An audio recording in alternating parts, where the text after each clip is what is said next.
وفات رسول صلی اللہ علیہ وسلم کے سلسلے میں، آئیے اسی سلسلے کو ہم آگے بڑھاتے ہوئے، اللہ کے رسول صلی اللہ علیہ وسلم پوری کائنات کے لیے، ہم اور آپ کے لیے رحمت للعالمین تھے۔ آپ صلی اللہ علیہ وسلم نے جب حجۃ الوداع کے موقع پر یہ کہہ دیا کہ اے لوگوں فَلْيُبَلِّغِ الشَّاهِدِ الْغَائِبَ، تم میں سے جو لوگ حاضر ہیں وہ غیب تک ہماری خبروں کو پہنچا دے، جو آج نہیں شامل ہو سکے، نہیں آ سکے، ان کو متنبہ کر دیا جائے، بتا دیا جائے۔ اور دوسری حدیث کے اندر یہ واضح ہے کہ فَرُبَّ مُبَلِّغٍ أَوْعَ مِنْ سَمَعٍ، بسا اوقات ایسا ہوا کرتا ہے کہ سننے والے سے زیادہ یا سنانے والے سے زیادہ سننے والا زیادہ بات یاد رکھتا ہے۔ جیسے میں آپ کو اگر حدیث و قرآن کی بات بتا رہا ہوں تو ممکن ہے کہ ایک دو روز کے بعد کچھ باتیں میں بھول جاؤں، لیکن آپ کو وہ بات یاد ہو، یہ ممکن ہے۔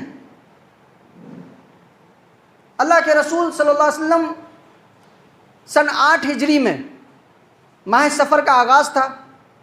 سن 8 ہجری میں آپ نے غزوہ احد کے شہداؤں کی نماز جنازہ پڑھائی، اور وہاں سے اس طرح لوٹے گویا کہ آپ زندوں اور مردوں کے درمیان سے لوٹ رہے ہیں، اس طرح لوٹے۔ آپ صلی اللہ علیہ وسلم وہاں سے لوٹے، حضرت عقبہ بن عامر کہتے ہیں کہ رسول اللہ صلی اللہ علیہ وسلم ممبر پہ کھڑے ہوئے، تشریف فرما ہوئے۔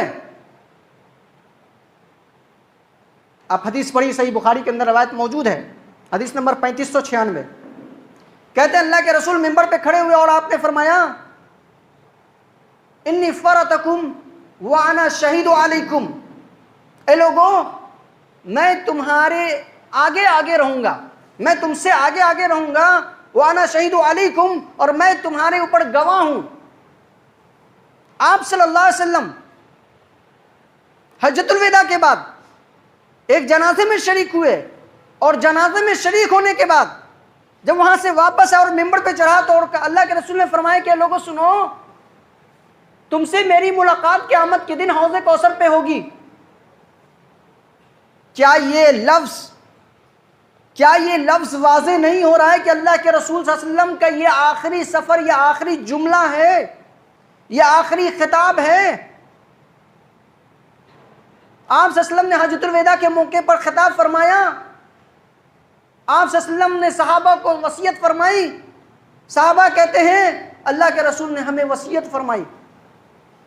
آپ صلی اللہ علیہ وسلم نے ایک ایسا خطبہ دیا، فوعظنا بلیغا، بہت ہی بلیغ خطبہ دیا، مواعظن، ایسا خطبہ، ایسا مواعظ حسنہ، ذرفت من العیون، ہماری آنکھیں بہنے لگی۔ ہم نے کہا کہ اللہ کے رسول ایسا معلوم ہوتا ہے کہ یہ آپ کا آخری خطبہ ہے، فما تعہدنا، آپ ہمیں کس بات کی وصیت کرتے ہیں، کیا ہدایت دیتے ہیں؟ آپ نے کہا اوصیکم بتقوی اللہ والسمع والطاعہ، اے لوگوں سنو، میں تمہیں تقوی اختیار کرنے کی تلقین دیتا ہوں، اوصیکم بتقوی اللہ والسمع والطاعہ، اور سمع و طاعت کی اطاعت کرو۔ وقت کے جو امیر ہیں ان کی بھی اطاعت کرنا ہے، سب سے پہلے اللہ کی اطاعت، رسول کی اطاعت، وقت کے امیر کی اطاعت، بتقوی اللہ والسمع والطاعہ وان کان حبشیا، تمہیں سمع و طاعت کرنا ہے گرچہ وہ حبشی ہی کیوں نہ ہو۔ اور جو تم میں سے رہے گا، میرے بعد زندہ رہے گا، وہ دیکھے گا اختلافا کثیرا، فسیرا اختلافا کثیرا، بہت زیادہ اختلاف دیکھے گا۔ تو ایسے وقت میں فعلیکم بالسنہ وسنۃ الخلفاء الراشدین المہدیین من بعد تمسکوا بها وعضوا علیہا بالنواجذ، ایسے وقت میں تم میرے اور خلفاء راشدین کی سنت کو مضبوطی سے پکڑ لینا۔ ایاکم، آپ نے فرمایا کہ بالنواجذ، اپنے دانتوں کے ذریعے مضبوطی سے دین کو پکڑ لینا، ان باتوں کو جو کہی جا رہی ہیں ان باتوں کو مضبوطی سے پکڑ لینا۔ اتباع سنت، اتباع رسول، آپ صلی اللہ علیہ وسلم نے وصیت ہمیشہ فرمایا۔ اور جب آپ وہاں سے جنازے سے لوٹے، آپ کھڑے ہوئے، ممبر پہ کھڑے ہوئے، حدیث کے اندر موجود، حدیث کے الفاظ ہیں، آپ نے فرمایا میں تمہارے پر گواہ ہوں، واللہ انی لانظر الی ان لانظر الی حوض الانان، اللہ کی قسم میں یہاں سے حوض کوثر دیکھ رہا ہوں. ممبر پر کھڑے ہیں اور آپ فرما رہے ہیں کہ میں حوض کوثر دیکھ رہا ہوں. اور سنو، بلا شبہ انی قد اوتیت مفاتیح خزائن الارض، مجھے زمین کے خزانے کی چابی دی گئی. انی واللہ ما خاف ان تشرک بعدی، اللہ کی قسم مجھے یقین ہے کہ تم میرے بعد شرک میں مبتلا نہیں ہوگے. یہ کس کے لیے؟ اہل عرب سے خطاب ہو رہا ہے، مکہ والوں سے خطاب ہو رہا ہے. اہل عرب کے سلسلے میں آپ کا کیا کہنا ہے؟ آپ کہتے ہیں کہ مجھے یقین ہے کہ تم میرے بعد شرک میں مبتلا نہیں ہوگے. ولیکن اخاف ان تنافسوا فیہ، لیکن مجھے اس بات کا خوف ہے، ڈر ہے کہ تم آپس میں مختلف ہو جاؤ گے دنیا کو پانے کے چلتے. دنیا کی دور میں، دنیا کو پانے کے لیے، کمپٹیشن میں تم ایک دوسرے سے آگے بڑھنے کے لیے آپس میں جھگڑے کرو گے. یہ آپ صلی اللہ علیہ وسلم نے جنازے سے تشریف لانے کے بعد آپ ممبر پہ کھڑے ہوئے اور اس طرح کی باتیں کہیں. کیا یہ علامت نہیں ہے کہ آپ صلی اللہ علیہ وسلم کی زندگی اب کا اتمام ہونے والا ہے؟ آپ وفات پانے والے ہیں. آپ اٹھائیے تاریخ کی کتاب الرحیق المختوم کے اندر صفحہ نمبر 624 میں انہوں نے لکھا ہے کہ 29 صفر کے اندر، 29 صفر المظفر سن 11 ہجری میں رسول اللہ صلی اللہ علیہ وسلم واپس آئے تو آپ کے سر میں درد شروع ہو گیا، اور درد اتنا تیز، اس کی وجہ سے فیبر اور بخار ہو گیا بہت زیادہ. صحابہ کہتے ہیں کہ اللہ کے رسول صلی اللہ علیہ وسلم کے سر پر ہم لوگوں نے پٹی لگایا، اس پٹی کے اوپر سے محسوس ہو رہا تھا آپ کا بخار، اتنی حرارت تھی. آپ گھر میں تشریف لے گئے، حضرت علی رضی اللہ عنہ آپ کی تیمارداری میں لگے تھے. جب وہاں سے نکلتے ہیں، حضرت علی رضی اللہ عنہ جب گھر سے نکلتے ہیں تو لوگوں نے پوچھا یا ابو الحسن، جو ان کی کنیت ہے، اے ابو الحسن کیف رسول اللہ صلی اللہ علیہ وسلم، اللہ کے رسول کیسے ہیں؟ انہوں نے کہا الحمدللہ ابھی افاقہ ہے، اللہ کے رسول ابھی ٹھیک ہے. پھر کیا معاملہ ہوا؟ حضرت عباس رضی اللہ عنہ حضرت علی رضی اللہ عنہ کا ہاتھ پکڑتے ہیں اور اس طرف لے جاتے ہیں اور کہتے ہیں واللہ لا ارى رسول اللہ صلی اللہ علیہ وسلم، اللہ کی قسم میں نے رسول صلی اللہ علیہ وسلم کو دیکھا ہے. لا ارى رسول اللہ صلی اللہ علیہ وسلم سوف يتوفى من وجعی ھذا، آپ ان قریب اسی بیماری میں وفات پا جائیں گے، مر جائیں گے. اس لیے انی لأعرف وجہ عبد المطلب عند الموت، اس لیے کہ میں عبد المطلب کے خاندان والوں کو جو موت آتی ہے ان کے چہرے کو میں پہچانتا ہوں، میں چہرے کو پہچانتا ہوں.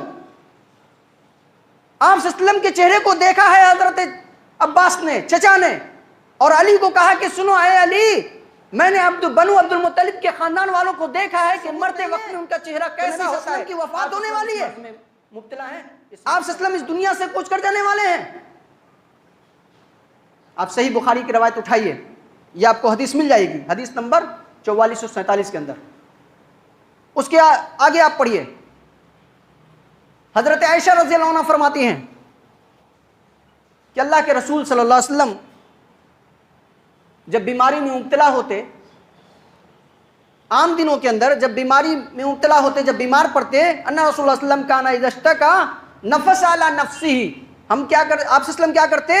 آپ اپنے اوپر دم کیا کرتے تھے، نفس علی نفسہ بالمعوذات، معوذات کے ذریعے، جو دعائیں ہیں، جو معوذات ہیں، آپ نے پڑھا ہوگا قرآن مجید کے اندر جو صورتیں ہیں، قل یا الکافرون، قل اللہ احد، قل اعوذ برب الفلق، جو پڑھا ہوگا آپ نے. آپ صلی اللہ علیہ وسلم ان چیزوں کو، ان دعاؤں کو پڑھ کر، ان آیتوں کو پڑھ کر اپنے اوپر دم کرتے بالمعوذات ومسح یدہ عنہ، اور آپ صلی اللہ علیہ وسلم اپنے ہاتھوں کو ملتے تھے اپنے جسم کے اندر، یہ دعا پڑھتے تھے. فلما اشتکى رسول اللہ صلی اللہ علیہ وسلم وجع الذی فمات فیہ، جب آپ صلی اللہ علیہ وسلم اس مرض میں مبتلا ہوئے کہ جس مرض میں آپ کی وفات ہوئی، تو ہم نے کیا فتفقت نفس علی انفسی، کہ ہم نے کیا وہ ساری دعائیں پڑھی جو آپ پڑھا کرتے تھے، اور آپ کے اوپر دم کیا، وَمَسَا بِالْمُعْوِذ، ہم نے وہ ویسا پڑھا. کون کہتی ہیں؟ حضرت عائشہ رضی اللہ عنہ کہتی ہیں کہ ہم نے بھی ویسے پڑھا. وَمَسَا بِيَدِ النَّبِيِّ صلی اللہ علیہ وسلم عنہ، اور آپ کا ہاتھ مبارک، دست مبارک آپ کے جسم کے اوپر ہم نے پھیرا، کیونکہ آپ سے زیادہ مبارک ہاتھ کس کا ہو سکتا ہے؟ دنیا میں آپ صلی اللہ علیہ وسلم تھے، جب کبھی بیمار پڑتے تو آپ معوذات پڑھ کر دم کرتے تھے، اپنے ہاتھوں کو اپنے جسم پر ملتے تھے. جب آپ صلی اللہ علیہ وسلم سخت بیماری میں مبتلا ہوئے تو عائشہ کہتی ہیں کہ ہم لوگوں نے آپ کے اوپر دم پڑا، دم کیا، اور آپ کے ہاتھوں کو ہی آپ کے جسم پر مل دیا، کیونکہ آپ سے مبارک ہاتھ کس کا ہو سکتا ہے زیادہ؟ یہ ساری علامتیں ہیں کہ آپ صلی اللہ علیہ وسلم کے اب چل چلاؤ کا وقت آ گیا ہے. آپ حدیث پڑھیں، اللہ کے رسول صلی اللہ علیہ وسلم جب بہت زیادہ سخت تکلیف میں تھے، تکلیف میں مبتلا تھے، حضرت عائشہ رضی اللہ عنہ کہتی ہیں کہ رسول فرما رہے تھے کہ کل میں کہاں رہوں گا، کل میں کہاں رہوں گا. ان کا اشارہ جو تھا ازواج مطہرات سمجھ گئیں.